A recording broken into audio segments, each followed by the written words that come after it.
नमस्कार सांग मैंने मोर गोटे नुआ मिनी ब्लॉग को आपण मानक मु स्वागत जनाऊँगी। एपटे मु मो नित्यकर्म काम सारिबा भितर सियाड़े जाइकी देखे जे मो सान जा रोषे कार्यक्रम अधा अधी पूरापूरी सारी देइचंती। तापरे मु इयाडे पळे आसिली चाउल चूना करिया चाउल सबुक धुआधुई करिया। चाउल धुआ पानी को आपण माने को प्रकार व्यवहार करती।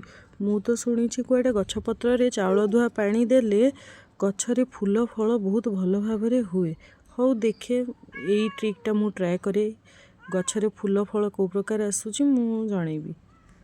तापरे एपटे मो पुओ थाउ थाउ चाउल जो सुखा होची पारा कौन गोटे पिंपुड़ी मध्य हाथ दे पारिबनी। चाउल मान को पूरा निरीखिकी से देखुची।